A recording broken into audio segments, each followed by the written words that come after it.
ẹni máa ń Ísírẹ́lì agbé ọ̀gá láàárọ̀ yìí, agbé ọ̀gá fún orí ọ̀fẹ́ tó fún wa o, àyànlógo fún àánú ńlá tàrí gbà, àyànlógo fún orí ọ̀fẹ́ ìwọ Jésù lórí ayé wa gbogbo. Ẹni máa ń Ísírẹ́lì lórúkọ Jésù, Olúwa gbọ́ ọpẹ́ wa, Olúwa gba ìyìn wa, agbé ọ̀gá fún iṣẹ́ rẹ ẹ̀mí mímọ́, agbé ọ̀gá fún tó ti ṣètò tó ṣe lónìí, àwọn agbára tí ó fi kan ayé wa sẹ́. Ẹni máa ń Ísírẹ́lì lórúkọ Jésù, Olúwa gbọ́ ọpẹ́ wa, Jésù Olúwa gbọ́ ọpẹ́, Jésù Olúwa gba ìyìn. Agbé ọ̀gá fún iṣẹ́ agbára ńlá tí Ọlọ́run yóò fi hàn lónìí, èyí tó nà jáde nínú ayé gbogbo wa. Ẹni máa ń Ísírẹ́lì lórúkọ Jésù, Olúwa gbọ́ ọpẹ́ wa, Olúwa gba ìyìn. Àbájẹ́wọ́ agbára rẹ, àbájẹ́wọ́ agbára rẹ, agbára rẹ kò di mímọ̀, ògo rẹ kò farahàn, ẹwà rẹ kò bú jáde. Lord, manifest yourself. Lord, glorify yourself. A ó sì yìn ọ́ lógo láì lórúkọ Jésù Kristi Olúwa wa. Àmín, àmín. Ọlọ́run láti inú ọkàn rẹ ní bẹ́ẹ̀ kó gbé Ọlọ́run ga sẹ́. Bẹ́ẹ̀ ká yin Ọlọ́run yìí fún orí ọ̀fẹ́, ọba tó tó bẹ́ẹ̀ tó ṣe bẹ́ẹ̀, olórí ọ̀fẹ́ sẹ́. Bẹ́ẹ̀ ká yin Ọlọ́run yìí fún iṣẹ́ agbára. Bẹ́ẹ̀ ká yin Ọlọ́run yìí fún orí ọ̀fẹ́ àánú èyí tó fi hàn ayé wa, fún ìbùkún rẹ̀ àti ìgbàlà rẹ̀ lórí ayé wa gbogbo. Bẹ́ẹ̀ ká gbé Ọlọ́run ga pé Jésù ṣe o. Ẹni máa ń Ísírẹ́lì mo yàn ọ́. Somebody lift a voice and thank him this hour. Ẹ kò dúpẹ́ fún oore ńlá tó ṣe nínú ayé rẹ gbogbo. Ẹ kò dúpẹ́ fún oore tí ó ṣe nínú ayé ọmọ rẹ gbogbo. Dúpẹ́, dúpẹ́, dúpẹ́, dúpẹ́. Ògbániṣẹ́ bàbá mi àgbà ńlá Olódùmarè. Jésù tó pọ̀ nípa agbára. Jésù tó ní gbogbo agbára lọ́wọ́. Olúwa ṣe o. Dúpẹ́, dúpẹ́ lọ́wọ́ rẹ̀ sẹ́. Jésù ṣe o. Bẹ́ẹ̀ kó yin Ọlọ́run yìí. Kábíyèsí o. Dúpẹ́ lọ́wọ́ rẹ̀ sẹ́. Dúpẹ́ lọ́wọ́ Ọlọ́run. Bẹ́ẹ̀ ká yìn tọkàntọkàn. Bẹ́ẹ̀ ká gbé ga. Bẹ́ẹ̀ kó yìn pé Jésù ṣe o. Ọba tó pọ̀ nípa agbára. Jésù ṣe o. Jésù ṣe o. Ẹni máa ń Ísírẹ́lì ò ṣe. Ẹni máa ń Ísírẹ́lì mo yàn ọ́. Ẹni máa ń Ísírẹ́lì mo gbé ọ̀gá. Ẹni máa ń Ísírẹ́lì mo fi ògo fún ọ, fún ohun tó ń ṣe lọ́wọ́lọ́wọ́, fún ohun tó ti pinnu fún ayé mi, fún ohun tó ti pinnu fún ayé àwọn ọmọ mi, for the grace in my life, fún orí ọ̀fẹ́ tó fún mi. Jésù ṣe o. Jésù ṣe o. Dúpẹ́, dúpẹ́, dúpẹ́, dúpẹ́, dúpẹ́. Bẹ́ẹ̀ kó yin Ọlọ́run yìí. O ṣé bàbá. Bàbá o ṣe o. Alágbára gíga o ṣe. Ọlọ́run Ísírẹ́lì o ṣe. Jésù o ṣe o. Jésù o ṣe o. Jésù o ṣe o. O ṣe o bàbá. Bàbá mi o ṣe o. Dúpẹ́, dúpẹ́ lọ́wọ́ Ọlọ́run. Dúpẹ́, dúpẹ́, dúpẹ́, dúpẹ́. Bàbá o ṣe. O ṣe. Oore rẹ̀ lórí mi. Èmi ò jẹ́ gbà àgbè rẹ̀. Bàbá o, bàbá o ṣe, oore rẹ̀ lórí mi, èmi ò jẹ́ gbàgbé rẹ̀ o, bàbá ṣe o. Bàbá o ṣe, oore rẹ̀ lórí mi, èmi ò jẹ́ gbàgbé rẹ̀. Bàbá o ṣe, oore rẹ̀ lórí mi,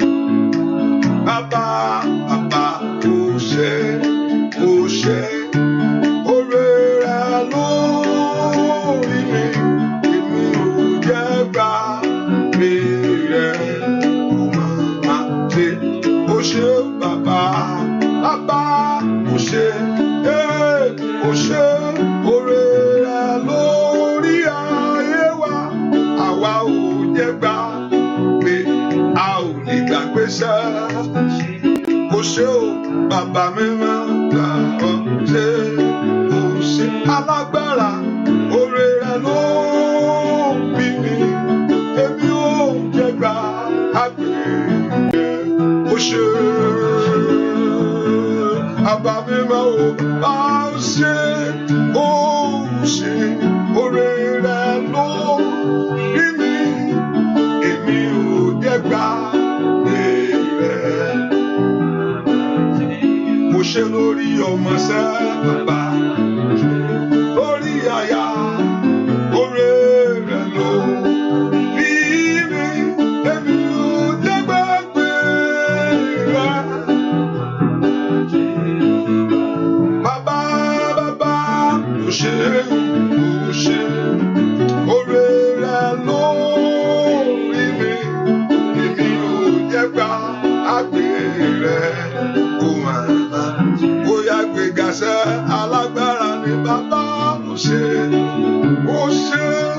oore rẹ̀ lórí wa àwa ò jẹ́ gbàgbé rẹ̀ kó máa ṣe bàbá ó ṣe bàbá ó ṣe oore rẹ̀ ní ilé wa àwa ò jẹ́ gbàgbé rẹ̀ kó máa ṣe ó bàbá. Bí Ọlọ́run yìí can lift your voice and just begin to exalt him. Tell him that Lord, you are worthy to be praised. Father, we thank you, Lord Jesus. Wọ́n la gbéga ní àárọ̀ yìí o. Wọ́n la yìn lógo láàárọ̀ yìí. Kábíyèsí o. Jésù o ṣé o. Jésù o ṣé o. Jésù o ṣé o. Dúpẹ́ lọ́wọ́ Ọlọ́run fún oore ọ̀fẹ́. Dúpẹ́ fún àánú. Dúpẹ́ fún ògo. Dúpẹ́ fún ẹwà rẹ̀ sẹ́. Dúpẹ́ fún ìbùkún Ọlọ́run lórí ayé rẹ̀. Lift your voice and just begin to exalt him. Magnify him. Give all the praise and all glory to him. Let his name alone be praised. Dúpẹ́ lọ́wọ́ Ọlọ́run sẹ́. Jésù o ṣé o. Jésù o ṣé o. Jésù o ṣé o. Jésù o ṣé o. Thank him. Dúpẹ́ ọpẹ́ ò pọ̀ jù níwájú Ọlọ́run. You can never thank him enough. Èèyàn lè dúpẹ́ tó lọ́wọ́ rẹ̀ o. Torí tó ṣe. Gbogbo ọ̀gá bàbá. Jésù o ṣé o. Jésù o ṣé o. Gbogbo àdúrà lórúkọ Jésù Kristi. Olúwa wa.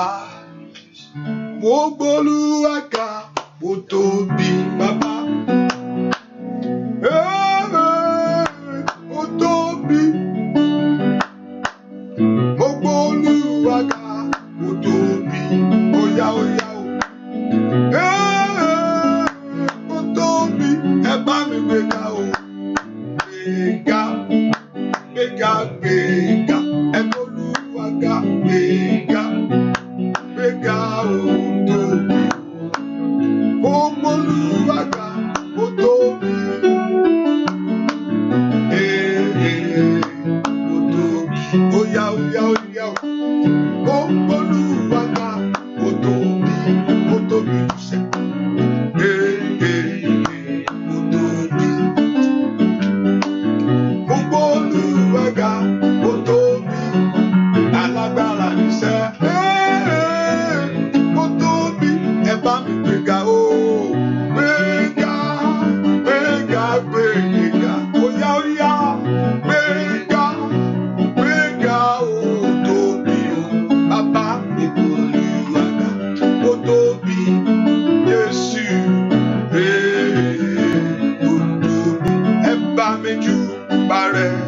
Ẹ bá mi wólẹ̀ fún o. Jésù ọkọ̀ ìjọ. Ìwọ nìkan lọ pẹ̀yẹ. Ẹ bá mi júbà rẹ̀. Ẹ bá mi wólẹ̀ fún o. Jésù ọkọ̀ ìjọ. Ìwọ nìkan lọ pẹ̀yẹ. Ẹ bá mi júbà rẹ̀ o. Ẹ bá mi wólẹ̀ fún o. Jésù ọkọ̀ ìjọ. Ìwọ nìkan lọ pẹ̀yẹ. Ẹ bá mi júbà. júbà rẹ̀, ẹ bá mi wólẹ̀ fún o. Jésù ọkọ̀ ìjọ, ìwọ nìkan lọ pẹ̀yẹ, ìwọ nìkan lọ pẹ̀yẹ, ìwọ nìkan lọ pẹ̀yẹ. Alágbára gíga bàbá mi, ìwọ nìkan lọ pẹ̀yẹ. Òwì bẹ́ẹ̀ ṣe bẹ́ẹ̀ bàbá, ìwọ nìkan lọ pẹ̀yẹ. Arúgbó ọjọ́ Ọlọ́run ńlá, ìwọ nìkan lọ pẹ̀yẹ. Ó tó bẹ́ẹ̀ ó jù bẹ́ẹ̀ lọ́sẹ̀, ìwọ nìkan lọ pẹ̀yẹ. Ẹ bá mi júbà rẹ̀, ẹ bá mi wólẹ̀ fún o. Jésù ọkọ̀ ìjọ, ìwọ nìkan lọ pẹ̀yẹ. Ó yá bá mi júbà rẹ̀, ẹ bá mi wólẹ̀ fún o. Jésù ọkọ̀ ìjọ, ìwọ nìkan lọ. Ìwọ nìkan lọ pẹ̀yẹ, ìwọ nìkan lọ pẹ̀yẹ. Èmi mi máa ń pọpẹ́ mi, ìwọ nìkan lọ pẹ̀yẹ. Olódùmarè ṣe, ìwọ nìkan lọ pẹ̀yẹ. Àwí bẹ́ẹ̀ ṣe bẹ́ẹ̀, ìwọ nìkan lọ pẹ̀yẹ. Àtòfarajì bàbá mi máa, ìwọ nìkan lọ pẹ̀yẹ. Arúgbó ọjọ́ ni bàbá, ìwọ nìkan lọ pẹ̀yẹ. Àdàgbà má pàrọ̀ òye, ìwọ nìkan lọ pẹ̀yẹ. Àsọ̀rọ̀mọ́rọ̀ ṣe bàbá ńlá, ìwọ nìkan lọ pẹ̀yẹ. Lórí ọmọ, lórí aya, ìwọ nìkan lọ pẹ̀yẹ. Lórí ẹbí ní gbogbo ọ̀nà, ìwọ nìkan lọ pẹ̀yẹ. Ó yẹ ẹ bá mi júbà rẹ̀, ẹ bá mi wólẹ̀ fún o. Jésù ọkọ̀ ìjọ, ìwọ nìkan lọ. Jésù ìwọ nìkan lọ pẹ̀yẹ, ìwọ nìkan lọ pẹ̀yẹ. Ọba tó fẹ́ mi tó kú ṣẹ, ìwọ nìkan lọ pẹ̀yẹ. Ìbálẹ̀ jìyà nínú ayé, ìwọ nìkan lọ pẹ̀yẹ. Ó ṣe bàbá mi ṣẹ, ìwọ nìkan lọ pẹ̀yẹ. Ẹ bá mi júbà rẹ̀, ẹ bá mi wólẹ̀ fún o. Jésù lọ́kọ̀ ìjọ, ìwọ nìkan lọ pẹ̀yẹ. Bóyá owó rẹ̀ dàsẹ́, ijó rẹ̀ dàsẹ́. Ó yá gbogbo fúnṣẹ́, ó tó bẹ́ẹ̀ bàbá, ó tó bẹ́ẹ̀ alágbára. Ó yá ó yá, ọwọ́ rẹ̀ dà. Ìwọ ọpẹ́ yẹ o, ó ṣe o, Mẹ́sáyà ọpẹ́ yẹ ọ́. Ìwọ ọpẹ́ yẹ, ó ṣe o, Mẹ́sáyà bàbá mi o. Ìwọ ní ìyá o, ó ṣe o, Mẹ́sáyà ọpẹ́ yẹ ọ́. Ìwọ ọpẹ́ yẹ, ó ṣe o, kábíyèsí ńlá, bàbá ńlá o. Ìwọ ó bàbá ọpẹ́ yẹ, ó ṣe o, ó yá ó yá. Ìwọ ni ìwọ ọlọ́pẹ́ yẹ, ó ṣe o, ó ṣe o. Ẹ bá mi gbé gàṣẹ́ o. Ìwọ ó ọpẹ́ yẹ, bàbá ó ṣe o, Olódùmarè Mẹ́sáyà. Ìwọ ṣe ìwọ ní ọpẹ́ yẹ, kábíyèsí ó ṣe o, ó ṣe ó ṣe. Ẹ bá mi ṣe ìwọ ọpẹ́ yẹ, ó ṣe o, kábíyèsí ńlá. Ó ìwọ ni ìwọ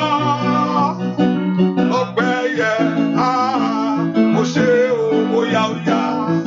Bàbá alágbára gíga, ìwọ ọpẹ́ yẹ, ó ṣe o, ó ṣe ó ṣe. Kábíyèsí bàbá mi, ìwọ ọpẹ́ yẹ, ó yá ó ṣe o, ó ṣe ó ṣe.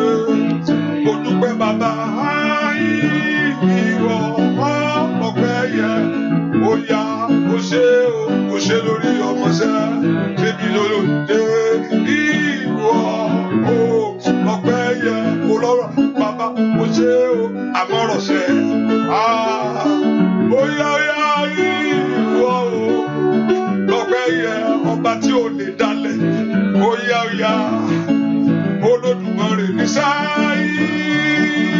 ìwọ lọ́pẹ́ yẹ kó tó bẹ́ẹ̀ ó ṣe o Mẹ́sáyà dúpẹ́ ìwọ lọ́pẹ́ yẹ ó ṣe o Mẹ́sáyà ìwọ ṣe ìwọ lọ́pẹ́ yẹ bóyá ó ṣe o kábíyèsí Mẹ́sáyà. Lift your voice and just thank Him. Glorify the Lord, worship Him, exalt Him for the grace of Him in your life.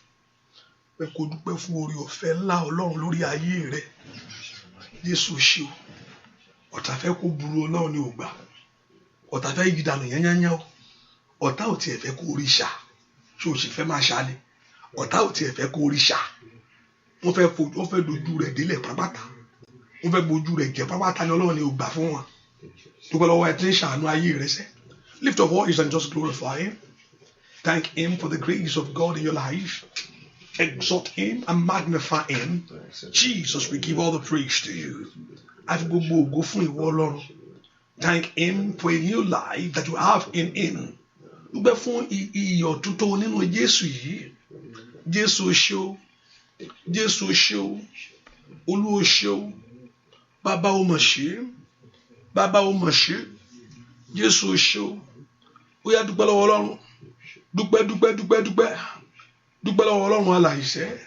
Ọpẹ́ ò lè pọ̀ jù níwájú Olódùmarè. Thank you, my Father. In Jesus' name we pray. I want you to get your oil. Yesterday I promised that I'm going to be here in the evening, ní ìrọ̀lẹ́, just to pray for those. This is the first week. I know this is the first week already, but it's okay. Just to anoint yourself. I mean, the partners and everyone that have been a blessing to the work of God. So, get your oil, to put the oil upon your head with the time. So you can just let your oil be ready. And if you say, I don't have oil water, if you don't me, so by seeing me, but hallelujah. I know the hand of the Lord will touch you. Father, I'm here this hour.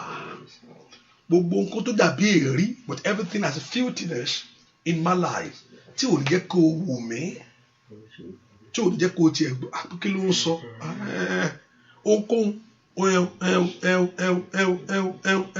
Ohun tí ò ní jẹ́ kó tiẹ̀ wù ọ̀rọ̀ mi wù. That tí ò fi ní pé tó ò fi jẹ́ kó dá sí mi. Ask the Lord Jehovah God to forgive this hour. Olúwa dárí ẹ̀ṣẹ̀ mi jì mí. Ohun tí ò ní jẹ́ kó fọ́ sí ayé mi, with everything that may be. Ohunkóhun tó bá lè jẹ́ tí ò ní jẹ́ kí n rí ìwọ Ọlọ́run. Kò porúkọ Jésù dáadáa. Ẹni máa Ísírẹ́lì mo kọ́ lè yàbò ṣàǹtàlà bàkàbà. Porúkọ Jésù, Ọlọ́run dáríjì. Lórúkọ Jésù, Olúwa dáríjì. Porúkọ Jésù, Olúwa dáríjì ẹ̀ṣẹ̀ rán mi. All my generation sin. Èyí tí ń béèrè fún ìdájọ́ lórí ayé mi o. Ẹ̀ṣẹ̀ máa ń béèrè fún ìdájọ́ o. Ẹ̀ṣẹ̀ rán máa ń béèrè fún ìdájọ́. Kò sí ẹ̀ṣẹ̀ tí Ọlọ́run ò lè punish o. Àfẹ́lẹ́ tó bá fi àánú gbà. Ẹ porúkọ ẹ̀ṣẹ̀ rán mi tí ń béèrè fún ìdájọ́ tàbí tí ń béèrè fún ìjìyà. Ètò lórí mi lòun ti fẹ́ mú. Porúkọ Jésù, the Lord Jehovah God to forgive. Èyí tó sọ pé lórí àwọn ọmọ mi lòun ti fẹ́ mú ìjìyà yẹn wá. Ó béèrè lórí ọmọ Sọ́ọ̀lù that the judgment was passed upon the son Saul. Ọmọ Sọ́ọ̀lù ló forí gbé ìdájọ́ ìjìyà bàbá rẹ̀. Ẹ porúkọ Jésù dáadáa. Ask the Lord Jehovah God to forgive everything. Gbọ́ àdúrà lórúkọ Jésù Kristi. Olúwa wa ro tẹ̀jẹ̀ rẹ̀. Alágbára ro tẹ̀jẹ̀ rẹ̀. Jésù mi. Bàbá mi máa gbà mí lọ́wọ́ ogun èṣù. Tẹ̀jẹ̀ rẹ̀ ní kí oró bàbá ro tẹ̀jẹ̀ rẹ̀. Alágbára ro tẹ̀jẹ̀ rẹ̀. Jésù mi. Bàbá mi máa gbà mí lọ́wọ́ ogun èṣù. Tẹ̀jẹ̀ rẹ̀. Oya oró tẹ̀jẹ̀ rẹ̀ lórí ọmọ alágbára bá mi rò ó tẹ̀jẹ̀ rẹ̀. Jésù mi, bàbá mi máa gbà mí lọ́wọ́ ogun èṣù. Ẹ̀jẹ̀ rẹ̀ ní kí óyá ró tẹ̀jẹ̀ rẹ̀. Alágbára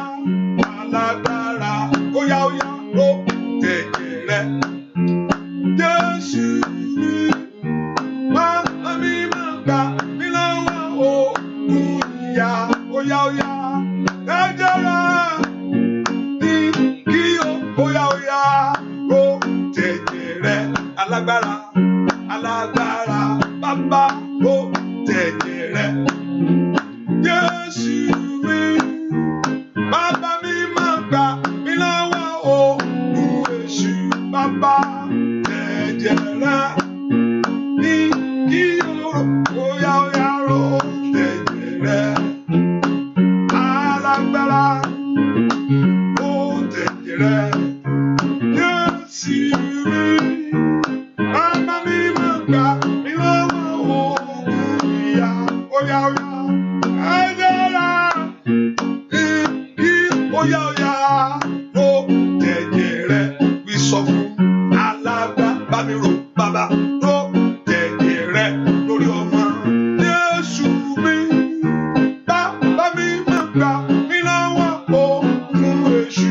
Óyá ẹ̀jẹ̀ rẹ̀ ní kí óyá ró tẹ̀jẹ̀ rẹ̀. Gbàdúrà gbára ró tẹ̀jẹ̀ rẹ̀. Óyá Jésù mi, bàbá mi máa gbà mí lọ́wọ́ ogun èṣù. Óyá ẹ̀jẹ̀ rẹ̀ ní kí bá mi rò bàbá ró tẹ̀jẹ̀ rẹ̀. Óyá alágbára ró tẹ̀jẹ̀ rẹ̀. Jésù mi, bàbá mi máa gbà mí lọ́wọ́ ogun èṣù. Tẹ̀jẹ̀ rẹ̀ ní kí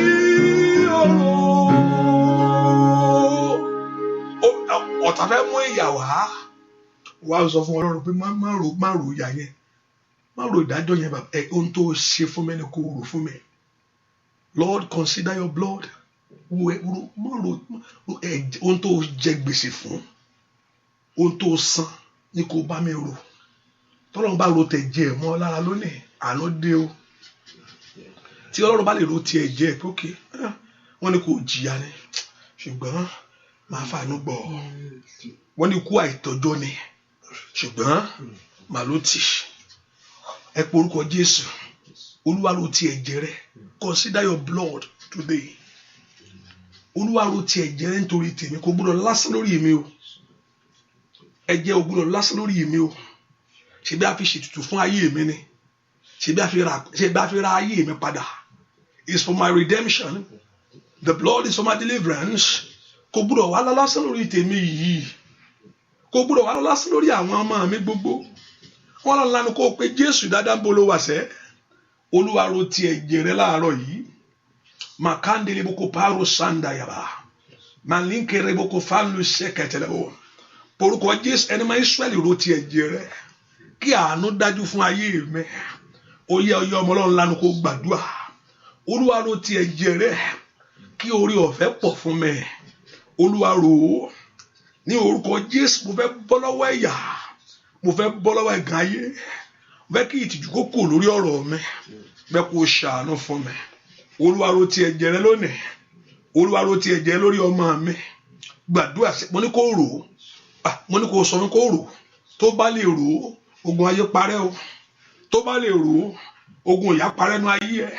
Ask him to consider in the name of Jesus his blood over your life. Olúwa ro ti ẹ̀jẹ̀ rẹ̀ nítorí ayé mi. Ro ti ẹ̀jẹ̀ rẹ̀ ìrìn àjò ayé mi gbogbo. Gbàdúrà lórúkọ Jésù Kristi. Olúwa wá. Ẹ pe orúkọ Jésù Ọlọ́run ọmọdé. Àtúnṣe mo fẹ́ kó ṣe láàárọ̀ yìí. Lord, begin to repair and begin to renew.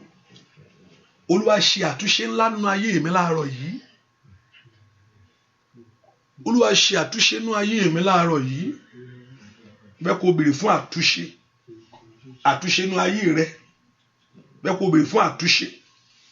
àtúnṣe inú ayé ọmọ rẹ bẹ́ẹ̀ kó béèrè fún àtúnṣe inú ọ̀nà rẹ gbogbo Olúwa ṣàtúnṣe ńlá nínú ayé mi láàárọ̀ yìí bẹ́ẹ̀ kó porúkọ Jésù dáadáa ẹni máa Ísírẹ́lì ṣàtúnṣe porúkọ Jésù Olúwa ṣàtúnṣe ńlá nínú ayé mi pé Jésù kó ṣe àtúnṣe nínú ayé rẹ lónìí Olúwa sọ fún Ọlọ́run Olúwa ṣe àtúnṣe nínú ayé mi Ọlọ́run pé Jésù dáadáa ask the Lord to God of heaven begin to repair renew it, let Jehovah God begin to wash away ṣe àtúnṣe bá mi ṣe bá mi ṣe bá mi ṣe bá mi ṣe bá mi ṣe orúkọ Jésù kó Olúwa kó bọ́ ọ ṣe sọ fún Jésù lọ́wọ́lọ́wọ́ Olúwa mi ṣàtúnṣe ayé mi orúkọ Jésù orúkọ Jésù gbọ́ àdúrà lórúkọ Jésù Kristi Olúwa wa mo wá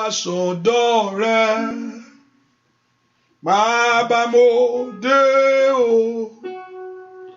orí mi dọ̀wọ́ rẹ bá mi túnṣe ó wá sọ́dọ̀ rẹ bàbá o bàbá mo dé o alágbára orí mi dọ̀wọ́ rẹ bá mi ọwọ́ rẹ dàṣẹ́ o wá sọ́dọ̀ rẹ kábíyèsí bàbá mo dé o orí mi dọ̀wọ́ rẹ bá mi óyá mo wá sọ́dọ̀ rẹ alágbára bàbá mo dé o orí mi dọ̀wọ́ rẹ bá mi túnṣe mo wá sọ́dọ̀ rẹ alágbára bàbá mo dé o iṣẹ́ mi dọ̀wọ́ rẹ bá mi óyá mo wá sọ́dọ̀ rẹ óyá bàbá mo dé o má wò mí rírẹ̀ bàbá orí mi dọ̀wọ́ rẹ bá óyá mo wá sọ́dọ̀ rẹ bàbá mo dé o ask the Lord to do it for you orí mi dọ̀wọ́ rẹ bá óyá mo wá sọ́dọ̀ rẹ.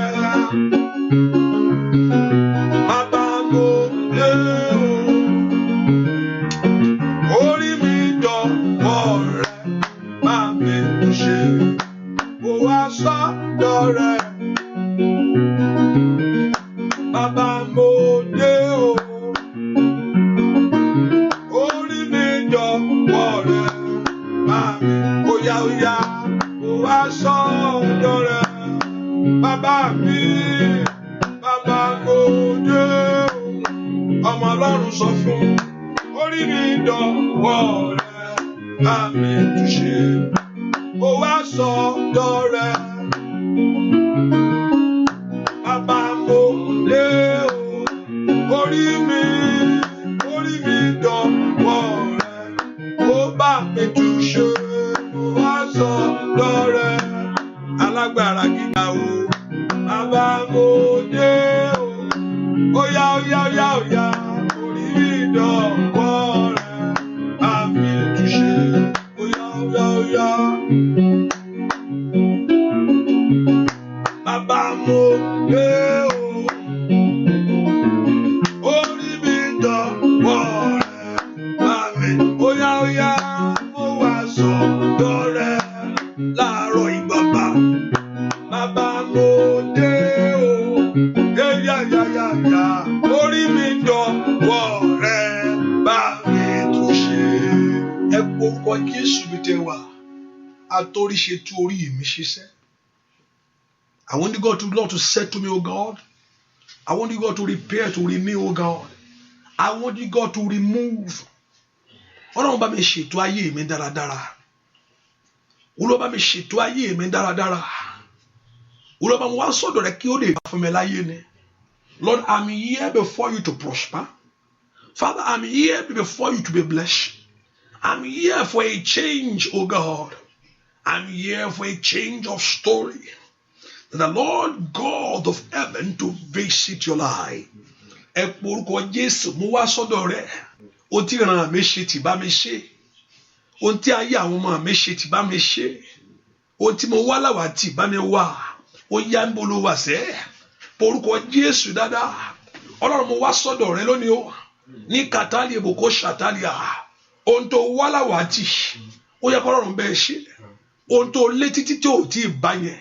Ẹ̀yin ogun ọ̀run ẹ mú mi bá. Ẹ ṣàtúnṣe ńlá nú ayé mi. Ask the Lord to begin to do it for you. Ask the Lord to begin to change the story of your life.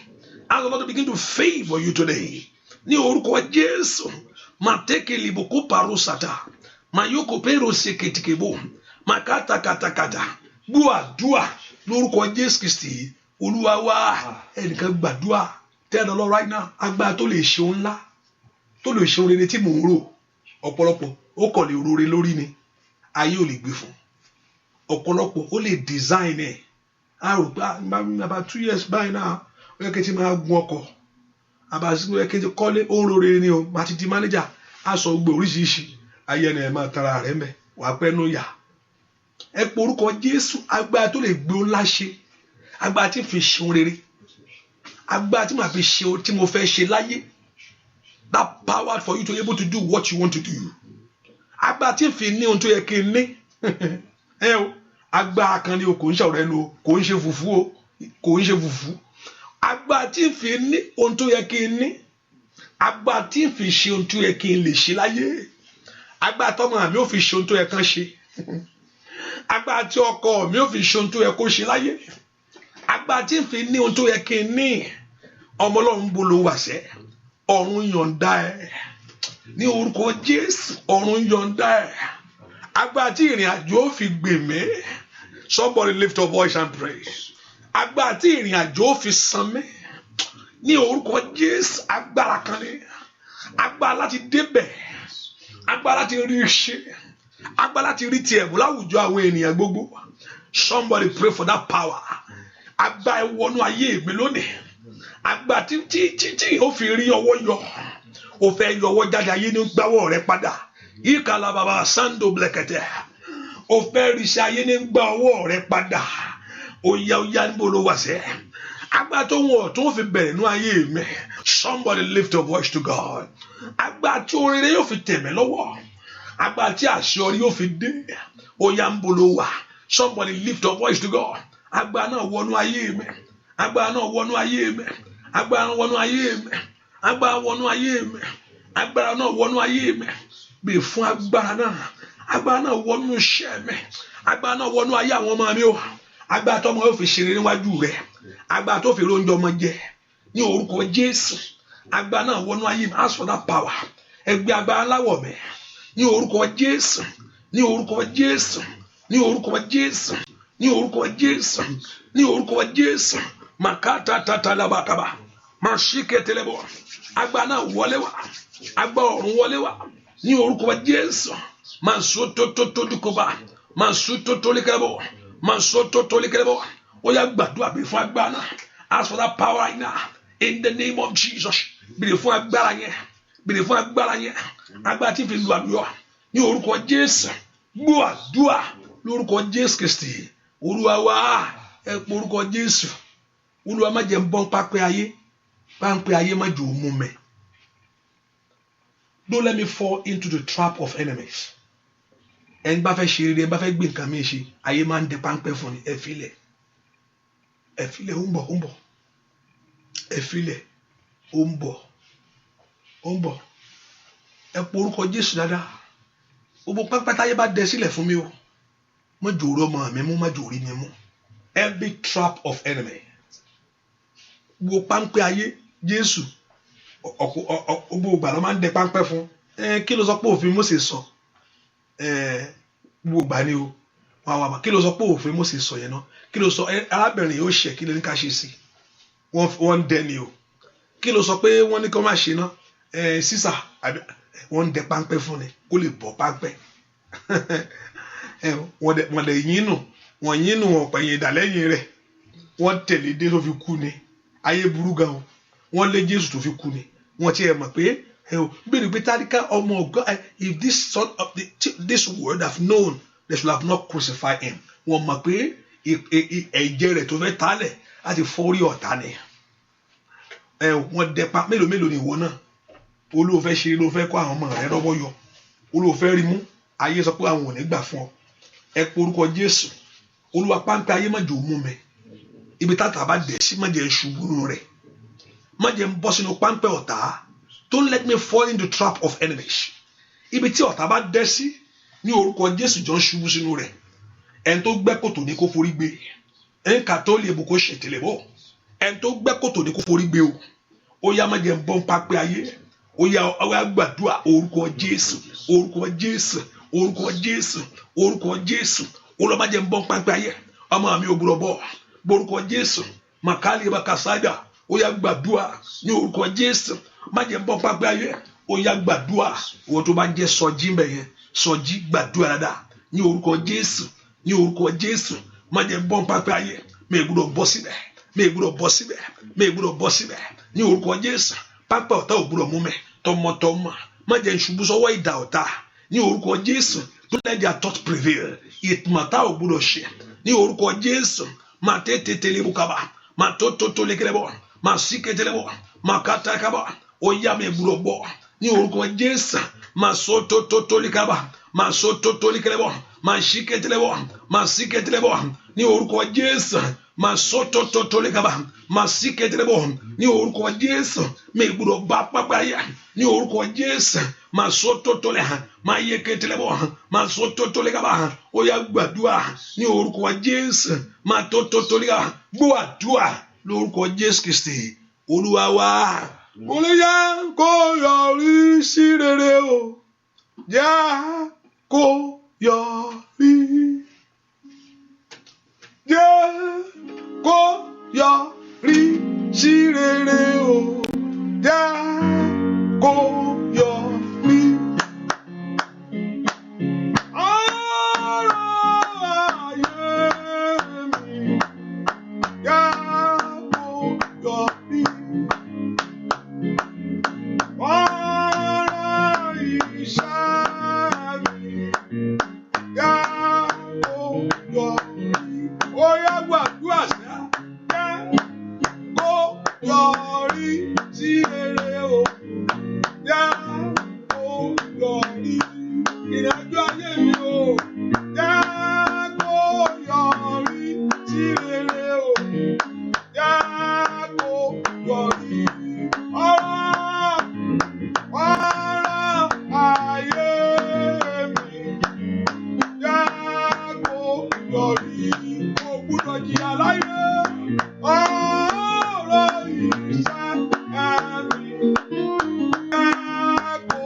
Olúwa fún mi ní àṣeyọrí oore láyé. Ọ̀pọ̀lọpọ̀ lé títí kò rí mú. Lord, give me that success, oh God, in every areas of my life. Olúwa fún mi ní àṣeyọrí oore. Give me that success, oh God. Olúwa fún àwọn ọmọ mi ní àṣeyọrí oore.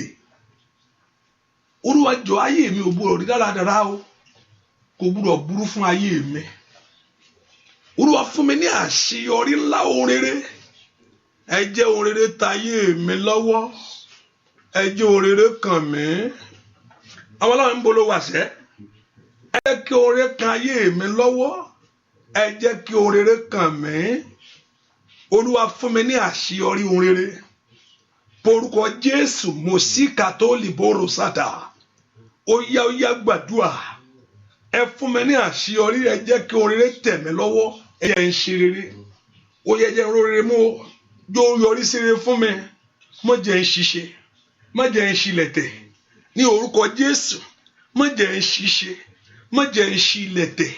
Ó yá ń bolo wà sẹ́. Ẹ gbé àṣeyọrí lé lọ́wọ́. Ndada babu shetoto beketekele. Matoto tolike rosa kafayaba. Oya gbàdúrà. Rutekere bokopandua.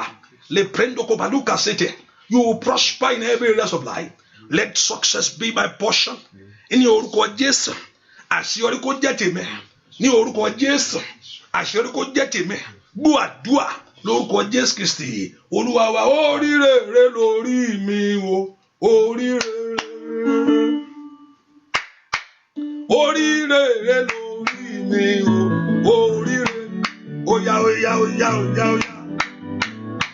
Oríire, oríire lórí rẹ o, oríire, ó ti kékeré mọ́ṣẹ́ Olúwa, oríire, ó tún dàgbà sínú ìmọ̀lẹ̀ o, oríire, oríire lórí mi o, Jídé múra sẹ́.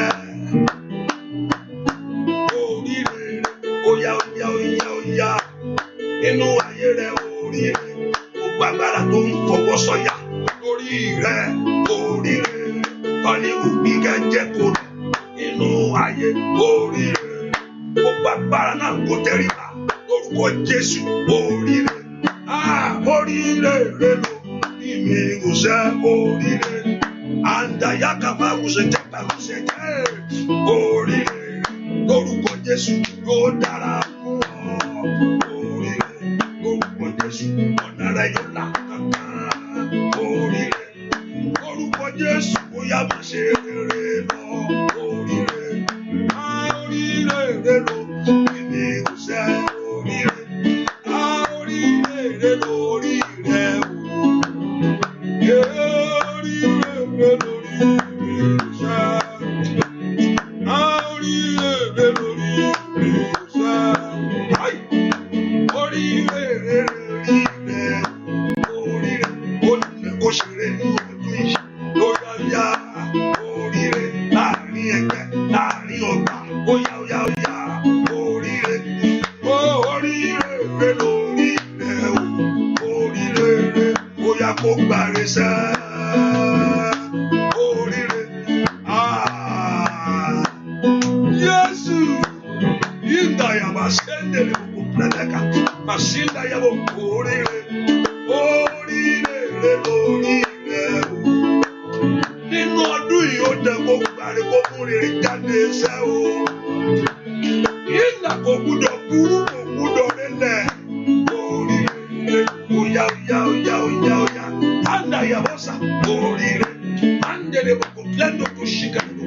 ẹnìkan gbàdúrà ire ò gbúdọ̀ fò mí ru mọ́,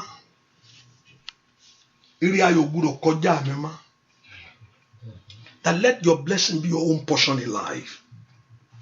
That the blessing will not elude you anymore. That your blessing should come. Kí ni ire wá bọ́? No one will take your place. You will not be robbed of your blessing. Let your blessing come to you. Ìwọ orí mi gbáre, ìwọ orí mi sọre, ìwọ orí mi gba ire ńlá. Ire Ọlọ́run wọnú orí mi lọ. Ẹ jẹ́ n ṣeré ní ọdún yìí. Ẹ jẹ́ n rí ọwọ́ yọ. Ẹ porúkọ Jésù. Mo fẹ́ ṣe rere. Mo fẹ́ ṣe rere. I want to prosper this year. I want to move forward this year. I want to overtake this year. I want the blessing of God to be my portion this year. I want fulfillment this year. I want my heaven to open this year. Someone lift your voice to God. My Father, do it quickly. Turn things around for me. Porúkọ Jésù, that the blessing of overflow. Ire ńlá tí ò tí dọ́wọ́ ẹnìkan nínú ìran mi. Ó lè torí ẹ bẹ̀rẹ̀. Porúkọ Jésù, Mateli agadagaba, Masoto tolikelebo, Matoto likelebo, Mayeketelebo kapa. Porúkọ Jésù, Maya kata kata kata. Orí mi gbáre, orí mi sọre. Ní orúkọ Jésù, orí rẹ ò gbúdọ̀ burú, orí rẹ ò gbúdọ̀ jìyà. Màmá gbàdúrà sí ẹ. Lift your voice to God. Gbàdúrà lórúkọ Jésù Kristi. Olúwa wa, wọ́n tó ti tẹ bọ́tìn yẹn, bọ́tìn ṣí àyẹn. Tẹ̀ra tẹ̀ díẹ̀, tẹ̀ séyàn púpọ̀. Tẹ̀ séyàn púpọ̀. Tẹ̀. Wọ́n tó ti ṣí àṣíà. Pásítọ̀ mo ti ṣí ẹsẹ̀ nìkan. Kò tí ì tó. Hallelujah. Èfi má wọ́rí. Yìí láìkò wá láwọn èèyàn rò pé mò ń yọ wọ́n lẹ́nu ni fi wọ́n lẹ̀. Sá mo fi káàṣẹ ọ̀kọ́ jù sí wọn. Hallelujah.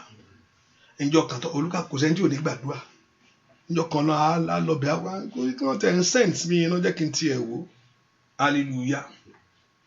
Ṣáàṣì tiẹ̀ fi yókù lẹ̀ lọ́lọ́run. Hallelujah. Ẹ porúkọ so tẹ̀tẹ̀ press it send it. Ẹ porúkọ Jésù sẹ́. Lord, let me prosper. Ẹ jẹ́ kí n tẹ̀síwájú. Ìṣeré kó wọnú ayé mi lọ. Ìṣeré kó wọnú ìrìn àjò mi. Má jẹ́ n ṣẹ̀ṣẹ̀ gbé, má jẹ́ n ṣílẹ̀tẹ̀. Orúkọ Jésù, ìṣeré kó wọnú ìrìn àjò mi. Bá mi rìnrìn àjò ayé mi sẹ́ o. Bá mi rìnrìn àjò ayé mi sẹ́. Bá mi rìnrìn àjò ayé mi sẹ́. Orí mi ò gbúdọ̀ burú. Orí mi ò gbúdọ̀ gbàbọ̀dè. Àbọ̀dè àìsàn orí mi ò gbúdọ̀ gbà. Àbọ̀dè ikú àìtọ́jọ́ orí mi ò gbúdọ̀ gbà. Tèmi ò gbúdọ̀ burú láyé. Tèmi ò gbúdọ̀ dànù. Tèmi ò gbúdọ̀ sọnù. Can somebody lift your voice to God? The Lord God of heaven to pray life. The Lord God of heaven to move your life forward. Kí Olúwa kó ṣe nínú ayé ẹ. Borúkọ Jésù. Má tètè kélé bókúbá. Má sọ tó tó líkàbá. Borúkọ Jésù.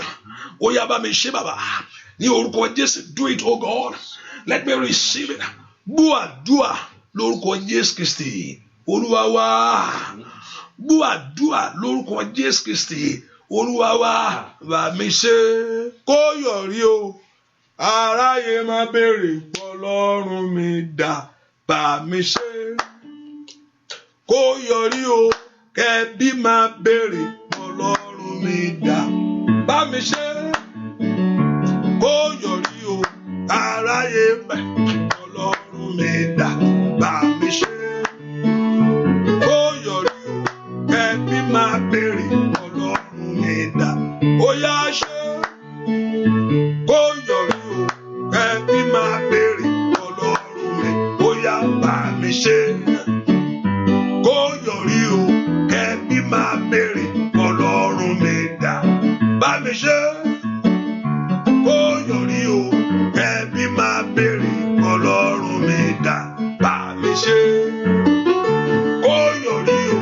Káráyé béèrè Ọlọ́run mi dà. Bá mi ṣe kó yọrí o. Kẹ́bí máa béèrè Ọlọ́run mi dà. Bá mi ṣe kó yọrí o. Ọlọ́run mi dà. Bá mi ṣe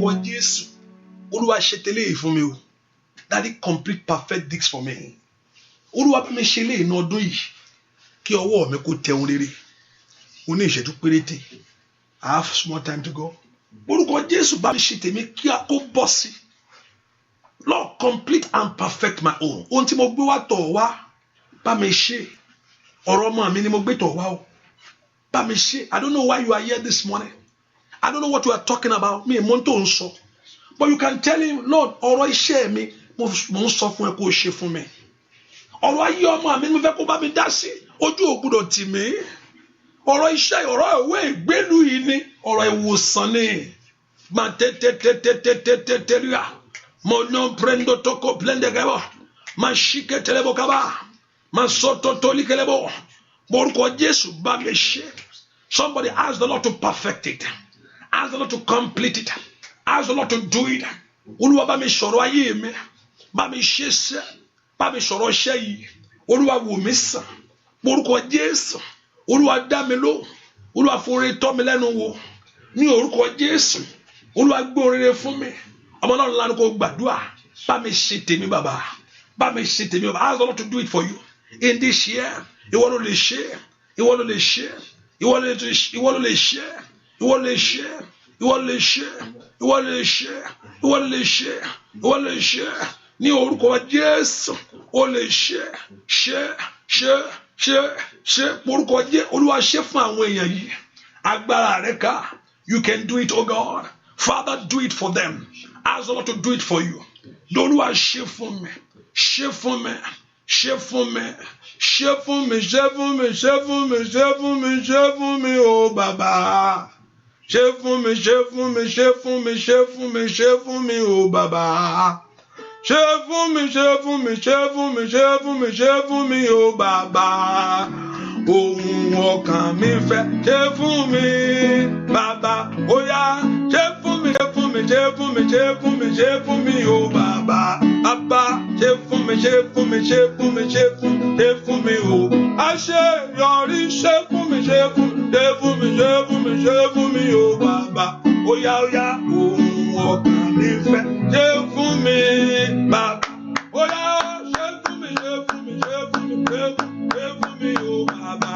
bàbá ṣe fún mi ṣe fún mi ṣe fún mi ṣe fún mi o bàbá bàbá mi ò ṣe fún mi ṣe fún mi ṣe fún mi ṣe fún mi o bàbá bàbá ohun ọkàn mi fẹ́ ṣe fún mi o àṣeyọrí nìkan ṣe fún mi ṣe fún mi ṣe fún mi ṣe ọmọ rere ni mo wá ṣe fún mi ṣe fún mi ṣe fún mi ṣe fún mi ṣe fún mi lẹ́rìí ẹbí ṣe fún mi ṣe fún mi ṣe fún mi ṣe fún mi ṣe fún mi o bàbá bàbá ohun ọkàn mi fẹ́ ṣe fún mi ohun tí mo bá wá ó yá ṣe fún mi ṣe ó yá má fi ìyà rẹ̀ jẹ mí bàbá ṣe fún mi ṣe fún mi ṣe fún mi ṣe fún mi láàrin ẹbí mi o ṣe fún mi ṣe fún mi ṣe fún mi ṣe fún mi o bàbá ohun ọkàn mi fẹ́ ṣe fún mi ó yá mo bẹ̀bẹ̀ ní ṣe fún mi Jésù